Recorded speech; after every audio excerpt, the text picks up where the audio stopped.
ئەمڕۆ جیهان پرتەقاڵی دەبێت. دەستپێکی هەڵمەتی بەرەنگاربوونەوەی تونت و تژی دژی ژنان دەبێت کە بۆ ماوەی 16 ڕۆژ دەغایانێت تاوەکو دەی دوانزە کە ڕۆژی جیهانی مافەکانی مرۆڤ دەبێت. بەپێی ئامارەکانی نەتەوەیە گرتووەکان لە 3 ژن و کچ یەکێکیان ڕوبەڕووی تونت و تیژی جەستەیی یاخود سێکسی دەبنەوە زۆربەی کات لەلایەن هاوژینەکانیانەوەیە. تەنها لە 152 ئەو ژنانەی کە خێنزاندارن یاخود پەیوەندیەکیان بە ڕێگەزی بەرامبەرەوە هەیە بە ئازادی بڕیار دەدەن کە هۆکارەکانی ڕێگریکردن لە دووگیانی بەکار بهێنن. 750 ملیۆن ژن هەن لە سەرتاسەری جیهاندا پێش ئەوەی بگەنە تەمەنی پێگەشتوویی باڵغبوون هاوسەرگیریان کردووە. 200 ملیۆن ژن ئەندامی زاوزیان شەوێنراوە خەتە نەکراون.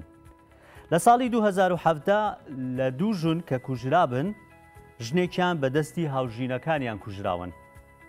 لە بەرامبەردا لە ناو پیاوان یەک پیاویان لە نێو 20 پیاودا کە کوژرابن بەدەستی هاوژینەکانیان بووە. لە کۆی گشتی ئەو کەسانەی کە بازرگانیان پێوە دەکرێت لە 171یان لە کچان و ژنانن. لە 4 ژن و کچیان ڕوبەڕووی یەکێکیان ڕوبەڕووی گێچەڵی سێکسی دەبێتەوە. تونت و تیژی دژی ژنان وەک شێرپەنجە وایە هۆکارێکی سەرەکیە بۆ مردن و پەککەوتنی ژنان. بەپێی ئامارەکانی هەرێمی کوردستانیش تاوەکو ئێستا ئامارەکان کە بڵاو بوونەتەوە 6 مانگی سەرەتای ئەم ساڵ بڵاو بووەتەوە و پێشبینی دەکرێت کە ئەمڕۆ ئامارەکانی تاوەکو ئەمڕۆ 25/11 بڵاو بکرێتەوە. بەپێی ئامارانی کە لە بەردەستدان لەناو هەرێمی کوردستان لە کاتی کەرەنتینەدا کەمترین تونت و تیژی بەرامبەر بە ژنان و کچان ئەنجام دراوە. لە چاو ساڵی ڕابردوو تونت و تیژیەکان کەمی کردووە. لە 6 مانگی یەکەمی ئەم ساڵ 3 ژن لە هەرێمی کوردستان کوژراون، بەڵام لە 6 مانگی ساڵی 2019 22 ژن کوژرا بوون کە ئەم ساڵ 19 دانیان کەمترە. لە 6 مانگی یەکەمی ساڵی 2020 13 ژن خۆیان کوشتووە، بەڵام لە 6 مانگی یەکەمی ساڵی 2019 32 ژن خۆیان کوشتووە. ئەمە جیاوازیەکە 19 ینی کەمتر بووەتەوە. 26 ژنیش خۆیان سووتاندووە لە 6 مانگی ئەم ساڵ سەرەتای ئەم ساڵ، بەڵام لە 2019 58 کەس خۆیان سووتاندووە کەواتە 32 حاڵەت کەمتر بووەتەوە. 35 حاڵەتی دەستێژی سێکسی لە 6 مانگی سەرەتای ئەم ساڵ هەبووە، بەڵام لە ساڵی ڕابردوودا 47 ژن دەستێژی سێکسیان کراوەتە سەر 12 حاڵەت کەمی کردووە. لە 6 مانگی سەرەتای ئەم ساڵ 3769 سکاڵا لەلایەن کچان و ژنانەوە تۆمار کراوە، بەڵام ئەم ساڵ کچان و ژنان سکاڵاکانیان کەمتر بووە لە 6 مانگی ئەم ساڵ. کەرەنتینە بوون لەگەڵ پیاوەکانیان ماونەتەوە لەگەڵ خێزانەکانیان بۆ پێچێ سۆزیان زیاتر بوو بێ. 4972 سکاڵا تۆمار کراوە کەواتە 1203 سکاڵا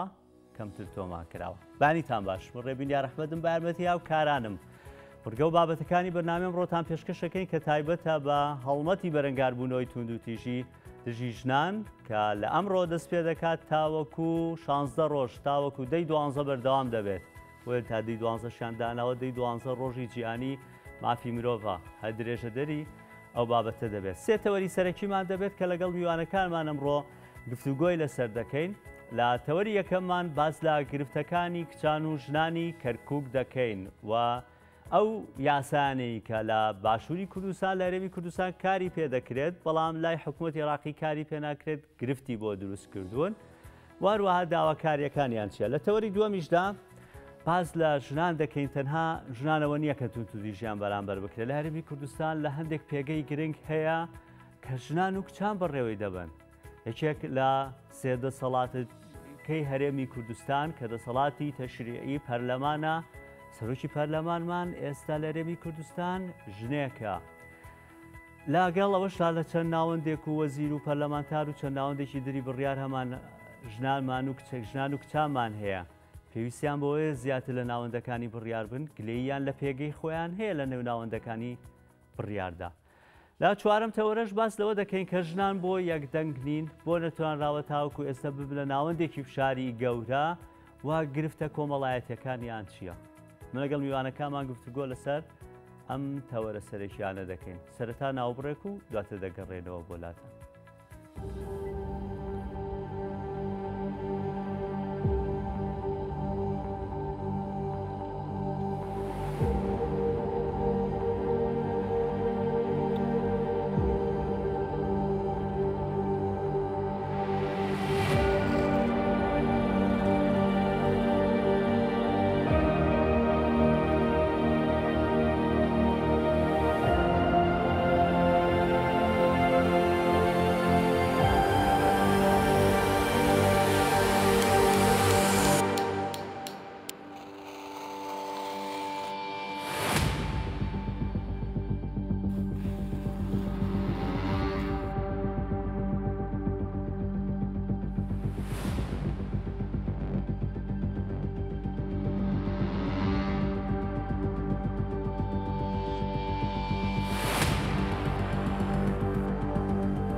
تەوەری یەکەمی بەرنامەکەمان باس لە گرفتەکانی کچان و ژنانی کەرکووک دەکەین. داتاکانی توندوتیژی لە کەرکووک چۆنن و هەروەها گرفتانی کە هەیەە داواکاریان چییە و لە هەمان کاتیشدا گفتوگۆ دەکەی لەسەر ئەو یاسانەی کە لە عەرێبی کوردستان هەن، یاسای توندوتیژی بەرامبەر بە خێزان و هەروەها یاسای قەدەخەکردنی فرەژنی بەبێ ڕەزامەندی ژنی یەکەم و کوشتنی ژن لەسەر شەرەف. ئەمانە لە ناو هەرێمی کوردستان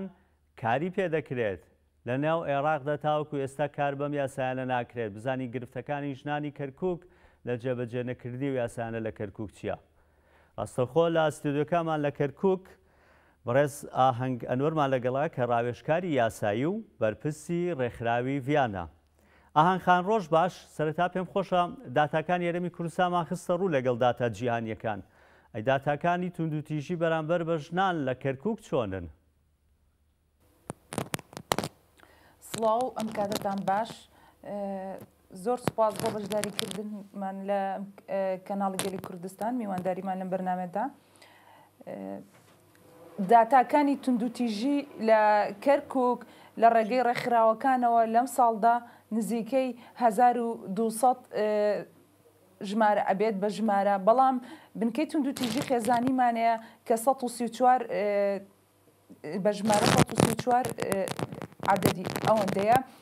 ئەمەشە گەڕێتەوە بۆ ئەوەی کە زۆربەی و ژنانی توندوتیژیان بەرامبەر ئەکرێت لە ڕێگەی خێزانەکانەوەی ڕێگریان لێ ئەکرێت کە سکاڵای یاسایی بەرز بکەنەوە بەرامبەر بە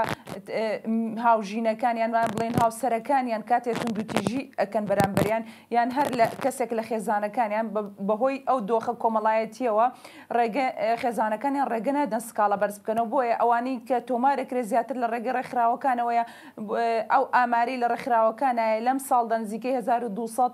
بەسەرەوەیە. و هەروەها ئاماری خۆکوشتنمانەیە کە خۆکوشتنەکانی ژنانیش هەر بە هۆکاری توندوتیژی، چونکە ژن ئەگەر پاڵەپەستۆیەکی وەها لەسەری نەبێ لە ڕووی دەرونیەوە هی بە هیچ جۆرێک ئامادە نییە خۆی بکوژێت. ئەو ئامارانش کە لە ڕێگەی مافی مرۆڤی عێراقیەوە بەدەستمان کەوتووە نزیکەی 20 ژن خۆیان کوشتووە لەم ساڵدا. و هەروەها ئاماری ئەو ژنانی کە کوژراون لەلایەن خێزانەکانیانەوە یان لەلایەن مێردەکانیانەوە نزیکەی 30 ژن بەسەرەوە بن کوژراون. جگە لە بابەتەکانی هەڕەشەی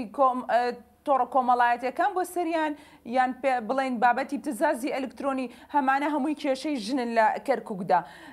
و نەبوونی یاسای توندوتیژی خێزانی لە عێراقدا کە ئێمە چەندین جار قسەمان لەسەری کردووە و داوامان کردووە لە پەرلەمانتارانی کەرکووک کە هەموو هەوڵیان بخەنە گەڕ بۆ پەلەکردن لە دەنگدان لەسەر ئەو یاسایە تا بتوانێت ژنان لە ڕێگەی ئێمە یاسایە و بپارێزێ. بەڵام بەهۆی زۆرینەی کوتلەی پەرلەمانتاران تا ئێستا بڕوایان بەو یاسایە نیە و دەنگی لەسەر نەدراوە. ئاهان ناوبڕێک وەرەگرین و دواتر دەگەڕێنەوە بۆ درێژەدان بە گفتوگۆکەمان.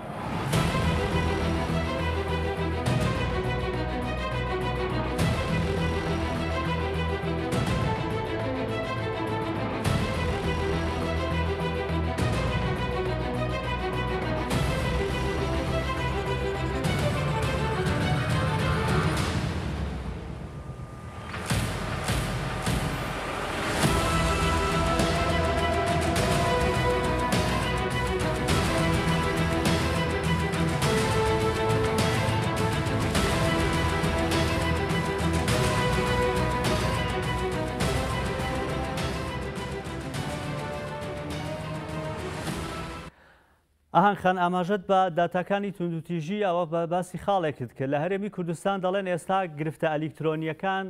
زۆر بوون. ئایا لە هەمان شێوە لە کەرکووک بەهۆی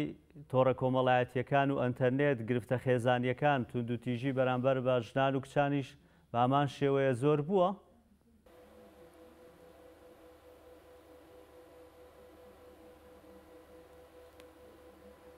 ئاهان پێچێت گوێت لە پرسیارەکە نەبوو بێ پرسیارم کرد لەوەی کە لارێبی کوردستان دەڵێن داتاکانی توندوتیژی لە نێو تۆڕە کۆمەڵایەتیەکان و بۆی ئەنتەرنێت زۆر بووە. لە کەرکووکیش هەمان گرفتان هەیە ئەو داتانە زیادی کردووە لە ئێوەش؟ بەڵێ بێگومان یەکێک لە کێشەکانی ژنان و کچانی گەنجی کەرکووک کێشەی تۆڕە کۆمەڵایەتیەکانە بەداخەوە لە ئێستادا لە عێراقدا یاسایەک نییە کە سزادانی ئەو تۆڕە کۆمەڵایەتیان هەبێ کە لە ئێستا پەرلەمان یاسایەکی وای خستۆتە پێش تاوتوێ ئەکرێت بۆ ئەوەی دەنگی لەسەر بدرێت بۆ سزادانی ئەو کەسانەی کە لە ڕێگەی تۆڕە کۆمەڵایەتیەکانەوە تاوان ئەنجامەدەن. باشە بەتایبەتیش کاریگەرە سەر ژنان و کچان هەیە. باش ئاهان خان باسی خاڵێکت کرد کە گرفتەکانی نەبوونی یاسایەکی تایبەت لە عێراقدا هەرێمی کوردستانم یاسایی هەیە یاسای بەرەگاربوونەوەی توندوتیژی خێزانی و کوشتنی ژن لەسەر شەرەف بۆ نایەنانی ژنی دووهەم بەبێ ڕەزامەندی ژنی یەکەم. ئەمە گرفتێکی گەورە نیە لە بەردەمتان تەنانەت لە هەرێمی کوردستان ئێسەوای لاتەوەی کە بێوە ژنی دووەم بێنێ بە ڕەزامەندی ژنی یەکەم ڕوو لە کەرکووک و ناوچەکانی دیکەی ئیدارەکانی دەرەوەی هەرێمی کوردستان دەکات.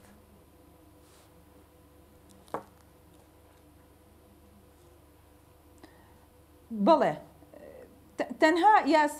تەنها یاسا چارەسەر نییە بۆ ئەوەی کێشەی ژنان چارەسەر بکات. یاسا بنەمایەکە بۆ چارەسەری کێشەی ژنان. ئەوەی پێویستە ئەکادیمیەیەکی هۆشیاری هەبێت کە ژن هۆشیار بکرێتەوە. ژن پێویستە بە پلەی یەکەم پێویستی بە هۆشیاریە کە ژن هۆشیار بووەوە ئیتر کێشەکان ڕوو لە کەمی ئەکا خێزان و کۆمەڵگە دروست ئەبێت. ئەمە پێویستمان بە ئەکادیمیە بۆ هۆشیارکردنەوەی ژنان. دووەم شت پێویستمان بەوەیەکەوە لە پرۆژەی کەرتی تایبەتە بێ کە ژنان لە ڕووی ئابووریەوە لەسەر پێی خۆیان ڕابوەستن. ئەو کاتا کێشەکان ڕوو لە کەمی ئەکات و خێزانیش بنەمای کۆمەڵگەی پێویستە خێزانەکان بتوانن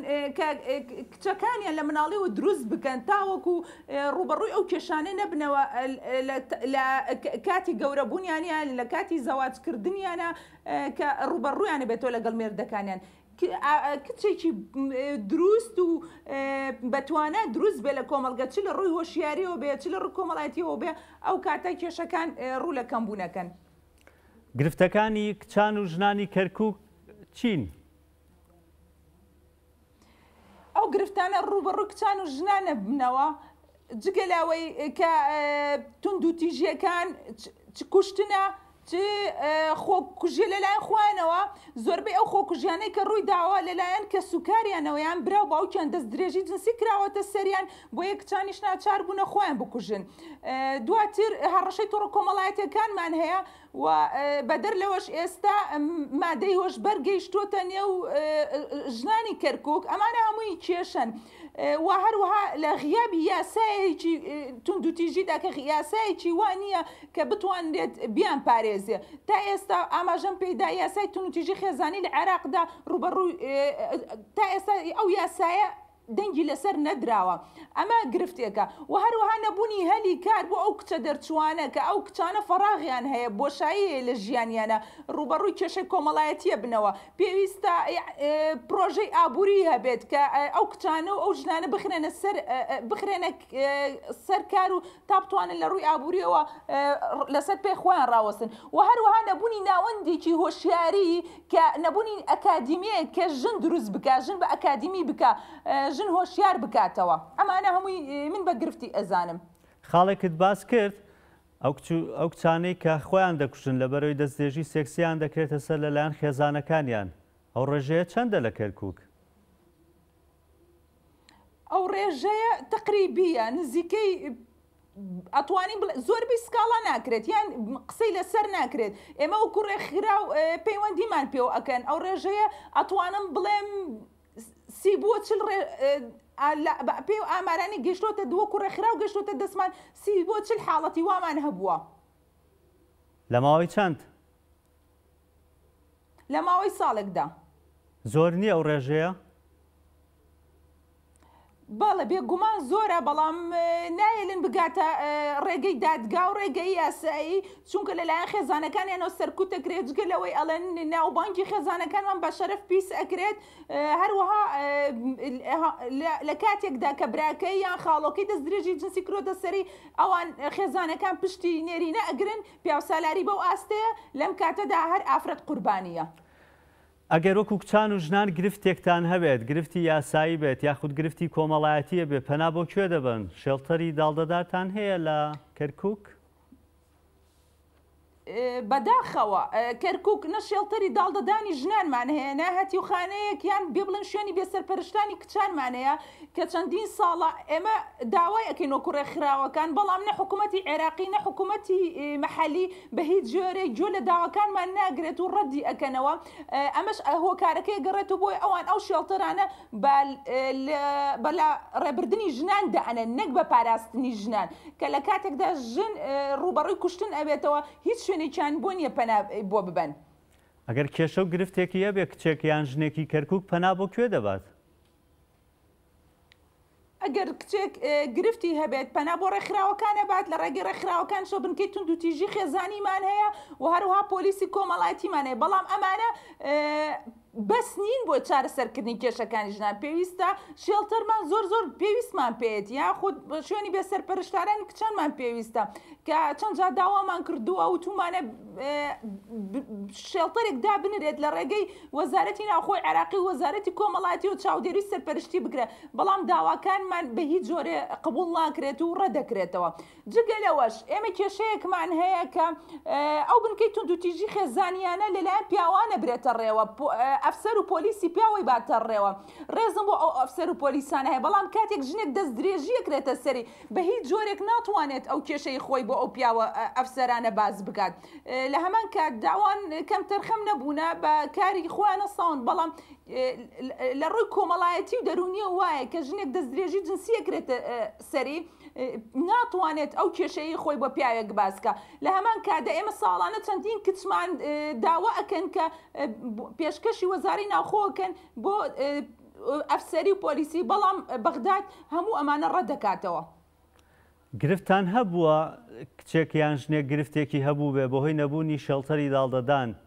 یاخود بۆ گرتانەی دیکە کە تۆ باست کردو دوایی تر گرفتەکە ئاڵۆزتر بووە یان گەشتۆتە ئەوەی کە ئەو ژنا یان کچە خۆی بکوژێت؟ بێگومان گرفتی وامان زۆرە ئێمە کۆنتاکتمان هەیە لەگەڵ شێڵتەرەکانی کوردستان بەڵام شێڵتەرەکانی کوردستانیش هەموو ئەو کێشانی کەرکووکیان پێناگرێتە ئەستۆ بەڵام هەر لەگەڵ ئەوەشدا کەم تەرخەم نەبووینە هەوڵمان داوە کێشەکان چارەسەرکەین بەڵام بەبووی نەبوونی شوێنێکەوە کە شوێنێکی تایبەت بە ژنان بێت زۆر جار ئەو کچە ئەگەڕێتەوە خێزانەکەی کوشتیانە یاخود تون و تیژەکان تونتر بووە بەرامبەری. حاڵەتی لەو شێوەیەتان زۆرە کە کچێک یان ژنێک پەنای بۆ برد بن و لەبەر نەبوونی شوێن ناچار بوو بن وتبێتان هیچمان پێ ناکرێت بگەڕێرەوە ناو خێزانەکە دواتر تونند و تیژی زیاتری بەرامبەر کرابێ یان کوژرابێت؟ بێگومان حاڵەتی وا زۆرە وەکو ئاماژەم پێیدا کە توانی داتایەکمان پێبێ ئاهەنگ خان ینی لەم ساڵدا چەند کچ و ژن پەنای بۆ بردوون و نەتانتوانیوە شوێنێکی داڵدەدانتان هەبێ بۆیان ڕۆشتۆتە ناو خێزانەکەی توند و تیژێکە زۆرتر بووە یا کوشتویانە؟ ئەو حاڵەتانە دەگمەنە ئەتوانم بڵێم هەیە ئەو حاڵەتانە هەیە بەڵام وەکو داتا نییە چونکە ئەوای وەکو ئاماژەم پێیدا ئەو کچانی ئەکوژرێن کە سوکاریان ڕێگە نادرێت سکاڵای یاساییان بۆ بەرز بکرێتەوە هەر خۆیانەی کوژن و هەرخۆشیان ئەڵێن خۆی کوشتووە بابەتەکە دەئەخەن بەڵام ئەوەی ئەو حاڵەتی بگاتە ئێمە بە هاوکاری هەموو ڕێکخراوەکان هاوکاری شەڵتەرەکانی کوردستان توانی ومانە هاوکاریان بین و بیانگەینە شەڵتەرەکانی کوردستان تا کێشەکانیان چارەسەر بێ بەڵام ئەمە بەس نییە پێویستە کە شێڵتر لە کەرکووکدا هەبێت. تا چەند لە ناوەندەکانی بڕیارداندا هەن ئێوە لە کەرکووک و کوژنان چەند بەرپرسی کچ و ژنمان هەیە لە کەرکووک؟ ژنان لە ناوەندەکانی بڕیارداندا زۆر کەمن و ئەگەر لە ناوەندەکانی بڕیاردانی شاهبن پیا و سالاری بە ئاستێکە ڕێگە نادا ژن خاوەن بڕیار بێت ژن تەنها وەکو بووکەڵەیەک لە ئیدارە و دەسەڵاتدا ئەنەرێت توانای بڕیاردانی نابێت بڕیارەکان خۆی هەر لەلایەن پێش ئەوەی ئەو ئافرەتەیە ئەو ژنە بڕیار بدات بڕیارەکە لەلایەن پیاوانەوە دراوە تەنها ژنان وەکو بووکەڵەیەکە بینرێن لە ئیدارە و دەسەڵاتدا. چەند بەرپرسی کچ و ژنتان هەیە لە کەرکووک؟ بەرپرسەکانی ژنان و کچان زۆر کەمن بەتایبەت ژنان لە ڕوو ئیداریەوە هەن ئەوانەش زۆر کەمن. باش چیتان بۆ بکرێت وەکو ژنانی کەرکووک داواکارین چیتان بۆ بکرێت ئەمڕۆ ڕۆژی بەرەنگاربوونەوەی تونند و تیژی کچان و ژنانە بۆ ئەوەی ئەو داتانەی تونند و تیژی کەم ببنەوە؟ ئەوەی زۆر بە پێویستیە زانی لە کەرکووکدا بکرێت کردنەوەی شێڵتەرێک بۆ ژنان کردنەوەی هەتی و یان خانی بێسەر پەرشتاران بۆ کچان ئێمە چەندین کچمان هەیە بێ دایک و باوکە نەوجوانن شوێنیان نییە کردنەوەی خولێکی بەپەلە و بۆ کۆمەڵێک ئەفسەری کچ و ژن و پۆلیسی ژن تاوەکو بتوانن پۆلیسی کۆمەڵایەتی و بنکەکانی تونوتیژی خێزانی ببەنە ڕێوە کردنەوەی دادگایکی تایبەت بە کەیسی خێزانی کە لە یاسای تونوتیژی عێراقیدا هەموو ئەمان ئاماژە پێدراوە ئەوەی زۆر بە پەلەیە و پەنجەی بخرێتە سەر دەنگدانی بەپەلە لەسەر یاسای تونوتیژی خێزانی کە بەشێک لە کێشەکان چارەسەر ئەکا و هەروەها کردنەوەی پرۆژەی تایبەت و هەلی کار بۆ ئەو کچ و ژنانەی کە بێکارن لە ئەنجامی بێکاریە ڕوبەڕووی دەستدرێژی جنسیە بنەوە یان جەستەی خۆیان لە پێناو بژێوی ژیانیان ئەخەنەگەڕ. وەکو ژنێکی کورد کە لە کەرکووکن جیاوازی هەیە لە پێدانی مافەکان بە ژنان و کچان لە نێوان هەرێمی کوردستان و لە نێوان ئەو شارانەی کە ئیدارەی حکوومەتی عێراقی ئیدارەیان دەدات؟ بێگومان ئاستی مافی ژنان لە کوردستاندا لە بەرزترە ئاستی هۆشیاری کۆمەڵایەتی بەرزترە لە کوردستاندا کارکردنی ژن لە حکوومەتی عێراقدا لە هەموو بوارێکدا زۆر سەختە مێبوون لە دەسەڵاتی عێراقیدا بەڕاستی زۆر سەختە بە تایبەتی ئەگەر مەیەکیشبی خۆت بەبەت پرس بزانی لە بەرگریکردن لە مافەکانی ژنان لەو ناوەندەدا بەڕاستی کارکردن زۆر ئەستەم و قورسە چونکە هیچ بڕوایەک بە ژن و مافی ژن نییە. بەڕێوەبەرایەتی ڕوبەڕووبوونەوەی توندتیژی دژی خێزانی و ژنانتان هەیە لە کەرکووک؟ بێگومان بەڕێوەبەرایەتیەکی تونوتیژی خێزانیمانەیە لە کەرکووک بەڵام هەموو ئەو بەڕێوەبەرایەتیە کە پیاوەی باتە ڕێوە بە پێی یاسا پێویستە لە ساڵتا چلی ئەو پۆلیس و ئەفسەرانە کە ژن بن بەڵام تا ئێستا هیچ ژنێک نییە لەو بنکەی تونوتیژی خێزانیە. ئێمە چەندی جار داوامان کردو بەیانەمەمان بەرز کردوێتەوە داوامان لە حکوومەتی ناوەند و حکوومەتی مەحەلی کەرکووک کردووە بەڵام تا ئێستا هیچ کارێکیان هەنگاوێک بۆ ئەو داوایەمان نەنراوە. لە کاتێکدا چەندین کچی گەنجی بەتوانا و دەرچووی کۆلێژ داوایان کردووەکو پۆلیس و ئەفسەر لەو شوێنانە کار بکەن بەڵام بەغدا هەموو ئەمانە ڕەدەکاتەوە و تەنها بۆ کەرکووکیش ڕەدەکاتەوە لە شارەکانی دیکەی عێراق ئەم مەجالە بە کچ و ژنی خۆیان دراوە کار بکەن لە بنکەی توندوتیژی خێزانی. وەک دواپرسیارم ئەگەر ڕوبەڕووی چی لایەنە بەرپرسەکان بکەیتەوە یاخود ڕوبەڕووی بابەتە کۆمەڵایەتیەکان چی بکرێت بۆ ئەوەی کاتون و تیژی بەرامبەر با کچان و ژنان کەم بکرێتەوە چ پامێکتان هەیە بۆی تونند و تیژانە کەم بکرێنەوە؟ ئەو پەیامەی من بە خەڵکی ڕائگەێنم سەرەتا ئێمە با لە خێزانەکانمانەوە دەستکەین پەروەردەی کچێکی دروست بکەین چونکە لەسەر ئەو ئەساسی ژنێکی هۆشیار زامنی کۆمەڵگەیکی دیموکراتە کاتێک ژنێکی هۆشیار دروست ئەبێ کۆمەڵگەیکی دروست خێزانێکی دروست ئەبێت. بۆیە داوام لە خێزانەکان هەیە بەو پەڕی متمانەوە ڕێگە بە کچەکانیان بدەن خۆیان دروست بکەن و هەروەها داواش لە دەسەڵات و ئیدارە ئەەکەم کەوا هەموو کاریان ئەوە بێ کە ئەکادیمیای هۆشیاری ژنان دروست بکەن یاساکان سەروەر بن کێشەی ئەوەشمان هەیە کە یاساکان وەکو خۆی جێبەجێ ناکرێ ئەگەر بێت و ئەو یاسایی هەیە وەکو خۆی جێبەجێ بکرێ کێشەکان نسبەیە کەمەکرێتەوە. ئاهەنگ ئەنوەر ڕاوێژکاری یاسایی و بەرپرسی ڕێکخراوی ڤیان سپاس دەکەین کە لە شێوەیەکی ڕاستەخۆ لە کەرکووکەوە لەگەڵمان نابوویت. ئێستا لە ناو هەرێمی کوردستان جگەلەوەی کە هەندێک ژنمان هەیە لە ناوەندەکانی بڕیار تەوەری دووهەمی بەرنامەکەمان دەبێت جگەلەوەش لە چەندی ژنمان هەیە کە خاوەنی بزنسی خۆیانن کە خاوەنی کاری خۆیانن ئێستا لە زۆر شوێن دەبینین کە ژنەکان کۆمپانیایان دامەزاندووە چێشخانەیان دامەزاندووە خاوەنی کاری خۆیانن هەروەها دەستڕەنگینیشیان هەیە. یەکێک لەو بابەتانەی کە ڕۆژانێمە لە بەرنامەی ئەمڕۆ باسی دەکەین دەستڕەنگینی خانمانە. ئێستش بە بینەری دەستڕەنگینی خانمێک بین.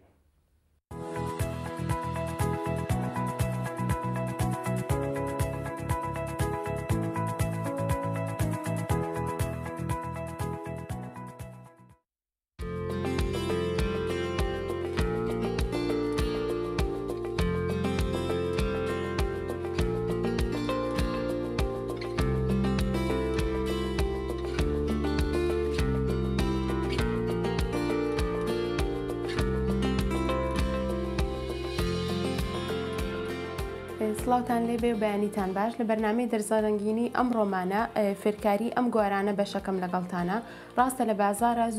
جۆر و شێوازی گوارە زۆرن بەڵام هەندێک جار وا خۆشترە سەلیقە و دەستڕەنگینی خۆمان بێ ئەو پارچانەی کە بەکاریهێنین و بۆ دروستکردنی ئەم گوارەیە پێویستمان بە پارچەی کریستاڵە بێت و لەم جۆرە کریستاڵە کە بەم شێوازە هەیە و بۆ دروستکردنی ئەم گوارانە پێویستمان بم پارچە کریستاڵە هەیە و ئەم شێوازیان کە ئاوا لەسەر مەتر هەیە بەم شێوازە دروست کراوە و دەرزی و دەزوومان پێویستە و ئەم پارچە قوماشەش تاوەکو ڕاگیری بکەین لەسەری پارچەکان. ئێستا من بۆ ئەوەی قایمتر بێ تۆزێک چەسپم بەکارهێناوە و پاشان ئەم کریستاڵە لەسەر قوماشەکە ئەدورین.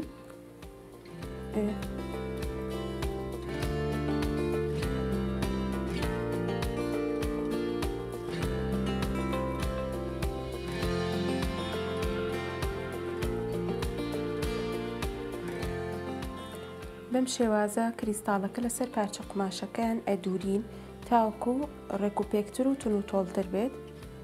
پاشان کە دووریمان بەم شێوازە ئاگاداری ئەم دەزوانە بن زوو گرێ دروست دەکات. پاشان ئەم کریستاڵی تریان بەکارەهێنین کە بەم شێوازە هەیە لە بازارە هەر ڕەنگ و شێوازێک بێ بە دڵی خۆتان ئەتوانن بەکاری بێنن. من لێرە حەزەکەم ئەم دوو ڕەنگە بەکاربێنم و بیگونجێنم لەگەڵ یەکە پارچە پارچە ئەی دوورین تاوەکو دەوری کریستاڵەکە پڕ ئەکاتەوە بەڵام پێویستە زۆر بە ئاگاداری و بیدورن.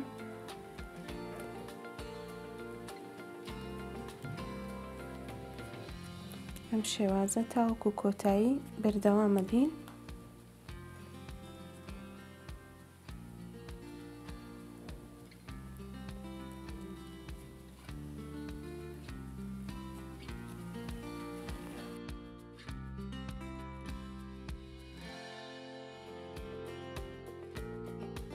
ئەم نقێمە کە بە دەوری کریستاڵەکەیە ئەیکەیت ئێستا من ئەمڕۆ حەزەکەم ئەوە نەبێ گوارەکەم بچووک بێ و زۆر گەورە نەبێ بەڵام تۆ بەدڵی خۆ ئەگەر حەزە کرد گوارەکە و گەورەتر بێ ئەتوانین چەند ڕیزێک لەم کریستاڵیان نخێمەی بە دەورا بکەیت و گوارەکە گەورەترە بێت. ئێستا من هەر ئەم حەجمەم پێویستە حەز ناکەم گوارەکەم زۆر گەورە بێ قوماشەکە ئەبڕین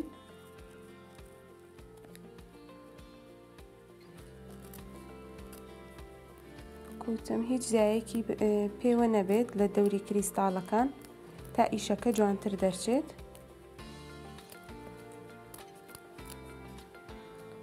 جوان جوان پارچە قماشەکەی ئەبڕین.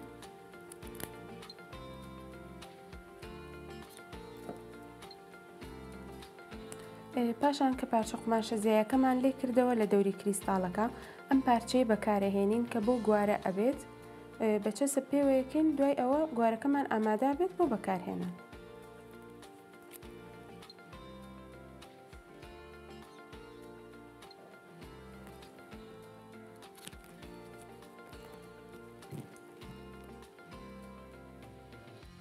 ئەم شێوازە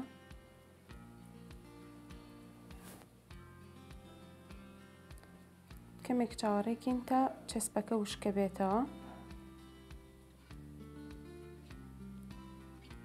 ئەمە شێوەی کۆتایی گوارەکەمانە. ئەمەیان من پێشتر دروستم کردبوو، حەزم کرد کەمێک حەجمی گەورەتر بێ، ئەمەیان بچووکترە. هیوادارم بە دڵتان بێ ئەوش لە ماڵەکانی خۆتانە دووبارەی بکەنەوە.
لە هەرێمی کوردستان ژنان تا ڕادەیەک لە ناوەندەکانی بڕیاردا هەن. سەرۆکی دەسەڵاتی یاسادانان تەشریعی لە ناوەرێمی کوردستان ئێستا خانمێکە. جگەلەوە چەند وەزیرێک و چەند بەرپرسێکی دیکەمان هەیە کە لێوەندەکانی بڕیاردان لە پەرلەمانتار لە قایمقام لە بەڕێوەبەری ناحیەکان. تا چەند ژنان لە هەرێمی کوردستان لە پێگەکانیان ڕازین لە نێو ناوەندەکانی بڕیار، تا چەند پیاوان ڕێز لەم پێگەی ژنان دەگرن بە بابەتێکی دیکە سێری ناکەن، بە ڕۆژەڵاتیانە بیر ناکەنەوە کە مەستم ڕۆژەڵاتی ناڕاستەکە ژنان بەوە نەکراون کە پێگەی سەرەکی و پێگەی بەهێزیان هەبێت. ئەم تێڕوانینە ماوە هێشتا لە نێو کۆمەلگاماندا. میوانەکەم بەڕێز دکتۆر مەهاباد کامیل دەبێت سەرۆکی زانکۆی هەڵەبجە کە بۆ خۆی خەڵکی هەڵەبجە هەورامانیشە دواتر باسێکی ئەو بابەتە دەکەین کە لە هەڵەبجە هەورامانی ژندۆستێکی زیاتر هەیە. داتاکان کەمترین توندوتیژی لە هەڵەبجە هەیە، لە هەورامان دەگمەنە ئەگەر ژنێک یان کچێک توندوتیژی بەرامبەر کرابێت. دکتۆرە ڕۆژ باش بەخێر بێن. زۆر سپاس، ڕۆژیەوەش باش، هەموو ڕۆژەکەتان هەر باش بەهیەوە هی سەرجەمبینەرانی ئازیز. زۆر سپاس. دکتۆرە ینی باسمان کرد کە هەندێک ژنمان هەیە و کچمان هەیە لە ناوەندەکانی دەسەڵاتن. لە پێگەی خۆتان لە هەرێمی کوردستان وەکو ژنان و کچان ڕازین؟ ڕازیبوونی پێگەی ژنان لە ناو هەرێمی کوردستانە ڕێژەیە. هێشتا لە ئاستی تمۆح و ئارەزووی سەرجەم ژنانی هەرێمی کوردستاندا نییە. ڕاستە ژنان لە بەشێک لە جومگە سەرەکیەکانی دەسەڵاتدان لە ناو هەرێمی کوردستانە، بەڵام ئەمە بەس نییە. هێشتا ماوێتی ئەو ڕێژەیە کە ژنان خۆیان لە دەسەڵاتدا ببینەوە، چونکە بەشداریکردنی ژنان لە دامەزراوەکانی کۆمەڵگادا بێگومان لە خێزانەوە دەست پێەکە. بچووکترین دامەزراوەی کۆمەڵگا خێزانە، لەوێەوە دەست پێەکە بەرە گەورە بێت تا گەورەترینی کە ئەویش دەوڵەتە، وەکو دامەزراوەیەکی گەورە دەست پێەکە. ئەم دامەزراوە گەورەیە ڕێژەی ژنان تایدا کەمە لە ئاستی پێویستانیان. بێگومان ئەمەش هۆکارەکانی زۆرن، فاکتەرەکان زۆرن کە وای کردووە ئەم ڕێژەیە بۆچی بەم جۆرە کەمە. بەڵام ئەگەر بەراوردی بکەین بە ناوچەکانی تری دەور و پشتی خۆمان، بە عێراقی بەراورد بکەین، بە شوێنەکانی تری بەراورد بکەین، ڕێژەی ژنان لە هەرێمی کوردستان باشترە وەک لە چاو شوێنەکانی تریشە. ئەم مێژوەشی ئەمڕۆ نییە. بێگومان مێژووی هەرێمی کوردستان و دەسەڵاتی ژنان وەکوتم لە خێزانەوە دەستپێکا. کاتێک ژنێک کە لە خێزانەکە توانی خێزانێکی تەندروست و خێزانێکی باش بەڕێوەبەرێ، ئەمە بەرەبەرە گەورابێ بۆ دامەزراوەکانی تر کە گەورەترن لەو خێزانەی کە ئێمە ڕەچاویەکەین. بێگومان ئەگەر سەیری مێژوش بکەین ڕۆژهەڵات ناسەکان کاتێک باسی ژنانی کوردەکەن لە مێژوودا زۆر باش باسی ئەو دەسەڵاتی ژنانەکەن کە بەڕێوەیان بردووە، چ وەک ژنێک کە لە ناو پاشای ماڵەکەی خۆی بووە، چ وەک ژنێک لە ناو کێڵگە کشت و کاڵیەکانە، چ وەک ژنێک کە جگە لەوەش بزنس ومێن بووە، ینی هاتوچۆی کردو کاری بازرگانی کردو. ئەمانە هەر هەمووی باس کراوە. بەڵام بۆ ئێستا ژنان لە ناو دەسەڵاتە ئەتوانین بڵین ڕێژەکە بەپی پێویست نییە هێشتا ماوێتی بگاتە و ئاستەی کە ژنان دەسەڵاتیان هەبێت لە ناو ناوەندەکانی بڕیارە، چونکە لە زۆر شوێنە هێشتا بڕیار پیاوانەیەن، هێشتا بڕیاردان بۆ دانانی ژنێک لە شوێنەکە بەدەست پیاوانە کە ئەمەش بێگومان هاوکێشەکانە گۆڕێ شتەکانە گۆڕێ. بەڵام لە چاوەشا هێشتا ئەتوانین بڵین تا ڕادەیەک گۆڕانکاریەکی باش هاتوو بەسەر ئەو بەدەستی کچان و ژنانەوە نەبێت. ئێستا بەڕێستانیانی سەرۆکی زانکۆی هەڵەبجەن دەسەڵاتیەوەتان نییە بۆ نمونە لە پێگەیەکی ئیداری یا لە ڕاگرێک سەرۆکی بەشێک ژنێکدا بنێن کچێکدا بنێن؟ ئێمە لەویا دەسەڵاتیەوەمان هەیە وەکو خۆمان، بەڵام ئێمە سەروتر باسەکەین. ئەخرەوە من سەروتریش دەسەڵاتەکەیەکێکیان حسابکە من تەنها ژنم لە هەموو هەرێمی کوردستان و بگرە عێراقیش کە سەرۆکی زانکۆ بم. ژماری تۆ چەند سەرۆکی زانکۆ هەیە لە هەرێمات؟ تقریبان 35 سەرۆک زانکۆ هەیە. من تاکە ژنم ئەی 34ەکەی تری ئەی ئەوان کە بڕیاریانەیە، ئەی چەند ڕاگری ژنمان هەیە، ئەی چەند مساعدی ژنمان هەیە، ئەی چەند بەڕێوەبەرەکانی تری ژنمان هەیە لە ناو زانکۆکانە. وەکو ژنان و کچان دەرفەتان بۆ ڕەخسێنراوە لە هەرێم بۆ ئەوەی کە توانە و لێهاتوویەکانی خۆتان بخەنە ڕوو؟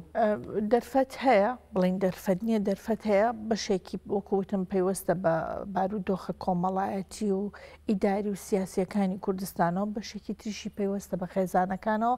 و بەشی هەرە سەرەکی پەیوەستە بە ژنان خۆیانەوە. حەزی ژنان و ئارزووی ژنان خۆیان بە پێی داتاکان کە من خوێندومەتەوە، ژنان کەمتر حەز و ئارزوو غەریزەی سوڵتەیان هەیە.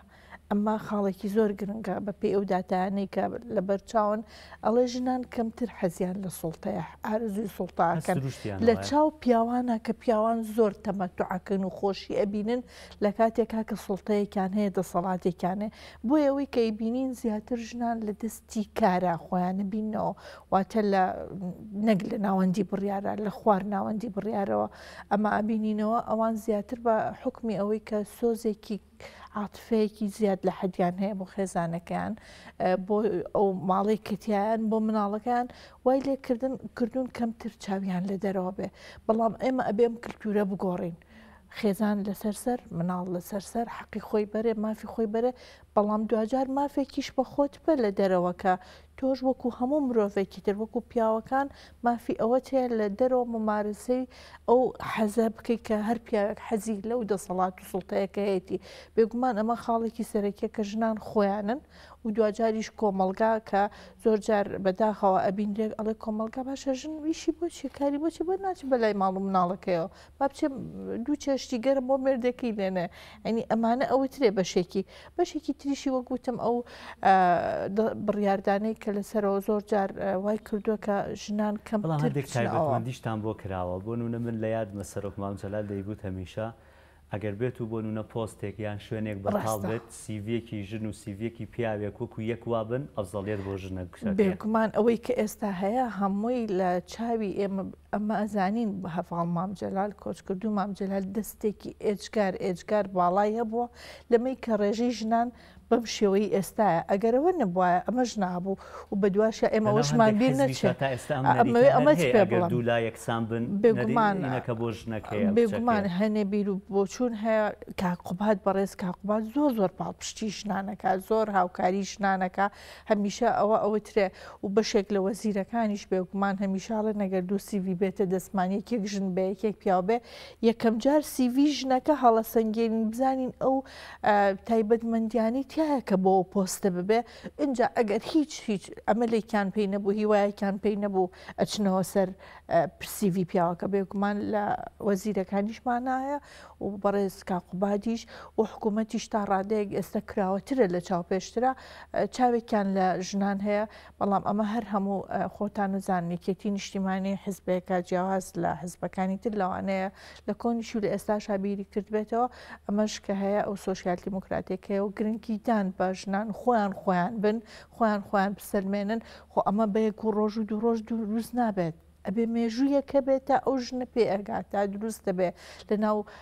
دام و دەستگاکانە لە ناو ئەو شوێنانەی کە دەسەڵاتی حیزبین ئەبێ بەرەبەرە تاکەکان پێ بگەێنێ بۆیە زۆر گرنگە ژنان یەکەم خۆیان ئارزووی ئەویان هەبێ دووەم کۆمەلگا هاوکاریان بێ و سێمش بێگومان ناوەندەکانی بڕیاردان و دەسەڵات ڕۆڵێکی گرنگیان هەیە لەمەیە کە ئەبێت هەوڵێکی جددی بیرێت بۆ ئەوەی کە ژنان زیاتر بچنە پێشەوە چووکە هەموو جارێ ئەوترێ ئەو کۆمەلگایانەی کە ژنان لە ناوەندی بڕیاران لە دەسەڵاتان شوێنی ئیشەکان ئەوان زۆر باشتر ئەڕوا بەڕێوە ئێمە گلەیمان نییە لەوەی کە بڵین پیا و ئیشەکەی خراپەیاننا بەڵام بە پێی و لێ کۆڵینەوانە دەرکەوتووە کە ئیشوکاری ژنان زۆر ورترە دقیقترە لە چاو ئیشوکاری پیاوانە کە لە شوێنەکانە ئیشەکانەکەن. ئەمە نەبێ بەڕخنەیەک بۆ پیاوان ینی خۆی بە پێی من داتاکانمان لەبەر دەستایە لێ کۆڵینەوەکان وایان وتووە. ئەوەش ینی زۆر جایش بیستومانە لە خەڵک و توێتی ئەگەر بۆنە من بچم بۆ شوێنێک بزان بەرپرسەکەی ژنێک بەیان کچێک بێت دڵنیام ینی شەکە باشتر بەڕێوە دەچێت لە باو پرسیارە بکە تا چەند پیاوان و کوڕان لە پێکەکانی ئەویان قوبوڵ بووە هاوکارتاندن؟ من لە ئەنجومەنی زانکۆ تقریبان دەکەسین سەرجەم ئەندامانی ئەنجومەن برا من پیاوان بڵین هیچ تا ئێستا ئەوەی کە من ڕەچاوم کردووە زۆر باش ئیشەکانمانە ڕوە چونکە ئیشەکەی من ئیشێکی زانستی و ئەکادیمیە هەموو جارێ ئەڵێم کە ئەچمە ئەو شوێنە واز لەوە ئەهێنم کە ئەمە ژنێکم یان کەسێکم وەکو مرۆڤێکی ئەکادیمی ئەچمە ئەوێ ئیشەکانی خۆمەکەم هیچ کاتێ هەستم نەکردووە ئەمە ئەندامانەی ئەنجومەن ئەگەر ئیشکالێکیش هەبێ لەبەر ئەوە بێ کە من ژنم لەبەر ئەوە بێ کە من دەسەڵاتەکەم دەسەڵاتێکی ژنانەیە نە لە هەمومان لە هەموو هەر شوێنێکا بین کۆمەڵە کێشە و گرفتە بێ بەڵام ئەگەر هەش بوو بێ ئەگەر شتێکی شەبێ لەبەرەوە نییە کە من ژنێکم لەوانەیە لەبەر کاروبارێکی هەر هۆکارێکی تر بێ کەواتە من وەکو خۆم تا ئێستا ئەو نزیکی ساڵێک و شتێکە هەستم بەو جۆرە بەو نەزڕەیە نەکردووە بەو خاڵە نەکردووە کە بڵێم فڵانکەس بۆیەوە ئەکا لەبەرەوەی من ژنم لەم شوێنیان نا هیچ تێبینی ئەوەم نەکردو بە هیچ جۆرە چونکە من وەکو ژنێک مامەڵە ناکەمەچمە ئەوێ ڕاستە نەرمترم ڕاستە میهرەبانترم ڕاستە حەزەکەم کەسەکان هەمویان بە جۆرێک لە جۆرەکان لێم ڕازی بن بەڵام ئەمە وای نەکرد زۆر وردن چونکە بەشێکی لە ژنان بتەوێ نەتەوێ ئەترسن بە تایبەتی بداتاکان ئەوەی من تەبان دوێنە کە باسیەم بابەتەکرا ئەو نیە تەسەفحێکم کرد بەسەر شتەکانە ئەڵێ ژنان لە ڕووی مادیەوە زۆر پاکن زۆر پاکن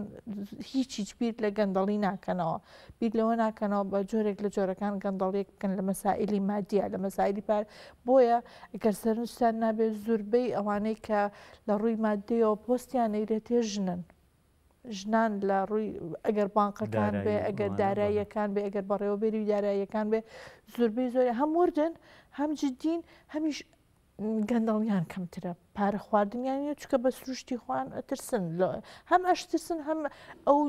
حەزە لە ناخیانانیە حەزی پارەیانتیانە حەزی دەوڵەمەند بوونی زیاد لە حەدیانتیانە ئەو حەزە لە لای ژنانی ئەوە نیە حەزەکە ئیشکا خۆی بسەلمێنێ خەڵک لە خۆی ڕازیکە زۆر گرنگە تۆ لە شوێنێکابی خۆی سەرکردایەتی کردن چییە ئەوەیە کە تۆ بتانی چەندێک ئەوانەی دەور و پشتە تویان خۆشەوێ چۆن مامەڵیان لەگەڵاکەی ئەمەش خۆتان نەزان بە تایبەتی لە ڕۆژهەڵاتی ناوەڕاستە بە خۆشەویستی ئەبێ بە پەیوەندی کۆمەڵایەتیەکان بێت تا ڕادێک تۆ بتانی کەسێکی زۆر تووڕێ زۆر لە دەرەوە تووڕیان کردووە یەتە ژوورەکە من دوو قسەی بۆ کەم بە پێکردنەوە ئەچێتە دەرەوە بەڵام هۆ لەوانەیە لە شوێنێکی تروانە بێت لە جێگایەکی تروانە بێ هەر دوێنێ برادێک لە ڕاگەاندن کارەکان هاتە لام وتی کە لە دەرەوە پێشتر باسی زانکۆ ئەکراوەوە من نەزڕەیەکی ترمە بەزستە هاتوومەتە ژوورەوە هاتووم بۆ لای تۆ شتەکان هینەکەم ئێستا بە جۆرێکی تر بیرەکەم واقع ئەمە جێی تێبینی بێ بۆمان ئێمە وەکو ڕاگەاندن ئەمە بڵاوکەینەوە کە ژنێک لێرە بەم جۆرە مامەڵەکە زۆر جیاوازە لە شوێنێکی تر و لە کاتێکی تریش کە مامەڵەیەکی چۆن کراوە هەڵبەتە ئەمانە ئێمە ناتوانین فیدباکی خۆمان وەرگرینەوە ئەبێ کێ فیدباکەکە با خەڵکانی دەور و پشتمان بێن ئەبێ ئەو فیدباکە دوجا من جارجارەوە نیشتم بەرگوێ ئەکەوێتەوە بەڵام خەڵک ئەبێت لە دەرەوە بڕیاربا لەسەر ئەو ژنانە چۆن مامەڵاکەن بەڵام بە سروشتی ئەگەر خۆشم باز نەکەم ژنان سۆزداریەکیان هەیە نانێ دڵی خەڵک بشکێنن بەڵام لە کاتی بڕیاری شابڕیارەدەن تۆ کە هاتە سەر بڕیارە بێ بڕیار بی ناکرێ هەر بە سۆز و عاتیفە مامەڵە بکەیت چونکە گەر هەر بەوە مامەڵەت کرد ئیشەکانت لە سەرکەوتوناوی بێگومان لە کاتی خۆیان بێ بڕیار بی سزا هەیە و پاداشتەیە بەڵام بە جۆرێک لە جۆرەکان هەتا ئەتوانین ئێمە ئەبێ مامەڵەیەکی زۆر دایکانە بکەم هەموو جارێک پێیان ئەڵێم بە هەشت کەسەرنەوە کەسێک کە لەگەڵمان ئەڵێم حساب بکەن من دایکێکم لێرە و ئەبێ دایکێکیش بم ئێوە هەر یەکەتان مناڵێکی منن ئەبێ بە یەکسانی سیرتان کەم بە جۆرە مامەڵەتان لەگەڵا بکەم کە هیچ شتێک تێک نەچێت بۆ چونتان لەسەر دانانی کۆتا چ لە پێگە پەرلەمان بێت چ لە حکومت بێت چی ئەوەی کە لە ناو حیزبەکەدا هەیە کۆتا بۆ قۆناغێک بۆ قۆناغەکان زۆر باش بوو سوودێکی زۆری هەبوو بەڵام هەقەیتر ژنانیش چاویان لە کۆتا نەبێ خۆیان بسەلبێن بەڵام تا ئەگاتەوە ئەو کاتەی ئەو ڕێژەی کە لە سا 33 پێم وایە پڕەبێتەوە ئەبێ هەر بۆ جۆرە بێ بەڵام ژنان نەبێ خۆیان هەوڵی زیاتر بن بۆ قۆناغێک بۆ قۆناغەکان باش بوو بەڵام تر کاتی هەوە هاتووە ژنان بە توانای خۆیان و لێ هاتووی خۆیان بچنە شوێنەکان نەک بە کۆتا بچنە و جێگانە ژنان پێکەوە هاوکارن لەگەڵ یەکدیە هاوکارن بۆەوەی لە ناوەندەکانی بڕیارە ژن هەبێت ژنان ئەوەش ڕێژەیە ناتوانی بڵێ هەمووی هاوکارە یا هەمووی هاوکارنی بەشێکی زۆر لە ژنان بەڵێ زۆر هاوکارن زۆر پاڵپشتی یەکترن بە تایبەتی من بۆ خۆم با من قسەکەی سەرۆکمان جواب بێنمەوە دەیگوت ئێوە خۆتان ژنان دەنگ بە ژنی خۆتان نادەن بە کچی خۆتان نادەن ئەوەش هەیە ئەو دیاردێشمان هەیە لە کاتی بە تایبەتی دەنگدانە ئەو کێشەیە هەیە کە ژنان کەمتر دەنگ بە ژنان ئەن بەڵام من بۆ خۆم وەکو خۆم کاتێکە پێگومان دوای نۆمان کە پۆستەکە کە تەقدیماتەکەیت و بە فلتەرەکانە ئەڕۆ دوای نۆمانگ ناوی من هاتەوە بەڵام بە خۆشحاڵی و بەسپاسەوە زۆربەی هەرە زۆری ژنانی چالاگوانەکان پاڵپشتی من بوون هاوکاری من بوون لەوەیە ئەمە جێی دەستخۆشیە لەوەیە چووکە کاتێک ئەوان پاڵپشتە بن هاوکارتە بن ئەمە قووەتێک تیاتێ هێزێک تیاتێ بۆی تۆش وەکو ژنێک بزانی چۆن مامەڵەیەکی ژنانە لەگەڵ ئەوانەی دەور پشتاکەی دەریتە کۆمەڵایەتیەکانمان ڕێگە بە کچان و ژنانەدەن کە هاوشێوەی بەڕێستانیانی پۆستی باڵای لەو شێوەیە وەربگرن نەریتە کۆمەڵایەتیەکان لە هاوکاری خێزان و دەوروبەرت هاوکارتن ئەوەش خێزان بۆ خێزانە گۆڕێ دەور پشت بۆ دەور پشتە کۆڕێ وەک ئێمە وەک خێزان جەوە عامەکەی لە ناو هەرێمی کوردستان بەڵێ جەوە عامەکە من لێ ناشارمەوە جاری وا هەبە و کاتێککە لە تەقدیمات بووم خەڵکە بۆی بابە چی داوە لە پۆستانی شەد و بەلای ماڵ و مێردێکی خۆتەوە ئەوەش هەبوو بەڵام بە خێزانەکەی خۆم بە تەواوەتی هاوکارم بوو بە تایبەتی ئێمە ئیتر هەر کەسە خێزانێکی خۆی هەیە هاوسەر پێش هەموو کەسێکە من هاوسەرەکەم بە تەواتی لە یەکەم دەقەوە پاڵپشتم بووە و ئێستاش ئەگەر هاوکاری ئەو پاڵپشتی ئەو نەبێت لە زۆر شوێنە چکە بتەوێت نەتێت تۆ کە ئەڕۆیتە دەرەوە ئەو ئەبێ خۆ ئاگای لە مناڵەکان بێ هاوکاری مناڵەکان بێ یارمەتی مناڵەکان بێ هاوسەرەکەم بە تەواتی پاڵپشتمە هاوکارمە و یارمەتی لێریشمە نەکتەنها لەگەڵ وەکو خێزانێک بگرە لە زۆر بواری تریشە ئێمە چکە هەردووکمان هەر لە هەمان کایە ئیشەکە دەوروبەری خێزانیت دەوروبەری خێزانیشم ئەوانیش بە هەمان شێ ماڵی بۆ نمونە ماڵە خەزوران بێ یاخود ماڵی دایک بێ ئەوانیش بە هەمان شێوە ئێمەیان وا پەروەردە کردووە ئێمە خۆمان بین خۆمان پشت بە خۆمان بەستین و هەموو جارێکیش دایک مەڵێ ئەڵێ من لە تواناکانی مابات زۆر دڵنیام ئەتوانێ ینی ئەوەش بکات و ئەوەش بکات کەواتە ئێمە وا پەروەردەکراوین هەر لە ناو خێزانی خۆمانەوە هەمیش بە خۆشحاڵیەوە لە ماڵی خەزورانیشەوە هاوکارن ئەوانیش هاوکار بوون و پاڵپشت بوون. چاسە باوچمە سەر پرسیارەکەی ژدۆستی هەڵەبجێ و هەورامیەکان تۆ چانست هەبوو لە ناو هەڵەبجە و هەورامان بوویت خێزان و دەوروبەرت هاوکارت بوون بۆ ئەوەی کە بگەی بەم پێکەیە ئەو دەرفەتەی بۆنەوە بۆ تۆ ڕەخسراوە ئەترانێت دەرفەتە ئەو بە هەمان شێوە بۆ خەڵکی دیکە هەیبێت سروشتی هەورامان زۆر جیاوازە لە ناوچەکانی تر خۆتان مێژوو بخوێنەوە سەیری ئەو ڕۆژهەڵات ناسانە بکەن کە چۆن سەیری شنانی ئەو ناوچیان کردووە شنانی ئەو ناوچیان سیر کردووە لە چاو ژنەکانی ترە. ئێمە عادلە خانمێکمان هەیە کە مینۆرسکی بە شازادەی شارە زووری ناوەبات شازادەی شارە زوور یاخود شاژنی شارە زووری ناوەبا کەواتە من بەشێک لەوە بەڵێ من شانسێکم هەبوو کە یەکەم لە ناو خێزانێکا بووم ژن دۆست بوون مینە دۆست بوون بەدەر لە خێزانەکەشم ئەو کۆمەلگایە کەتیایەم بێگومان ئەوەش ڕۆڵی هەرە سەرەکیە بینێ کە ناوچەی هەورامان و هەڵەبجە و شارە زوور بە بەردەوامی ناوچەیەکی ژندۆستن ناوچەیەکن نەرمونیانن هادئن بە تەبعی خۆیان ئەو ناوچەیە خۆتان ئەزانن نەرمەیەکی زیاد لە حەدیان لە چاو ناوچەکانی ترا هەیە بەرامبەر بەژن ئەمەش داتاکان ڕوونیەکاتەوە ڕێژەی تونند و تویژی ئەگەر بڵێم هەر نییە لەوانەیە چەند حاڵەتێک کە بێ ئەمەش ئەگەڕێتەوە بۆ ئەو باگراوندا ڕۆشنبیریە کللتوریەی کە لەم ناوچەیە هەبووە ژنان هیچ کاتێک لە پشت مێردەکانیانەوە بە سیرکرد نەبوون هەمیشە ئەگەر ژنێکیان لە شوێنێکا دەرکەوت بێت پیاوێک دەرکەوت بێ ژنەکەش بە خشتێکەکەی خۆی تێخزانەوە بەشداری ئەو دەسەڵاتی پیاوەکەی کردو ئەگەر دەسەڵاتی ئابووری بوو بێ ئەگەر دەسەڵاتی تەنانەت ئاینی بوو بێ دەسەڵاتی کۆمەڵایەتی بوو بێ ڕۆشنبیری بوو بێ ئەو ژنانێک کە لە پیاوەکانیان لەو جۆرە دەسەڵاتانە بوون نمونەمان زۆرە من نامەوێت کەسی نزیکی خۆمان بێنم بەڵام خەڵکمان هەیە نزیکی خۆمان بووە پیاوەکە بزنسمان بۆ تجارەتی کردووە لە بینی گەرمیان و کوێستانە بە تەنیا نەڕۆشتۆ ژنەکەش لەگەڵ یا ڕۆشتووە ئەو ژنەش خۆی خاوەنی بزنسی خۆی بۆ خۆی ئیشی خۆی کردووە کەواتە ئەم ناوچەیە تایبەتمەندیەکەی لەوەیە کە ژنان تەنها سیرکردنین بەڵکو هەوڵ ئەیان لەگەڵ پیاوەکانە بڕیاردەر بن لە مجلیسەکانە دانیشتون لە مجلیسەکانە بڕیاریانداوە قسەیان هەبوو و ڕئیشیان وەرگیراوە ئەوە نە بۆ پیاوێک بڵێ تۆ بڕۆتۆ هیچ بۆت نییە تەنها لەو دی دەرگاکەەوە ئەو شتە بکەوتەوە هەتا تەنانەت کوردیش جیاوازە بە کۆمەڵگەی کوردی جیاوازە لە عەرەب و تورکەکانێکێک لە ڕۆژهەڵات ناسەکان باسیەوە کا ببوورە لە هەفتەی پێش و لە بەرنمەیەکی تریشا باسم کرد ئەڵێ ئەوەی کە جێی سەرنج بوو بۆ ئێمە ئەو ژنەکانی کورد لە لای سەماوەرەکە کە دائەنیشن چاتەکەن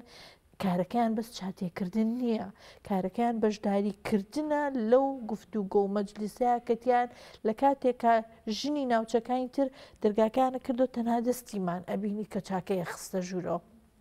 کاتە ئەمە بەدیوەکە کۆمەڵگەی کوردی جیازە لە شوێنەکانی تر بەڵام لە ناو کوردستانیشە ئەتوانین بڵین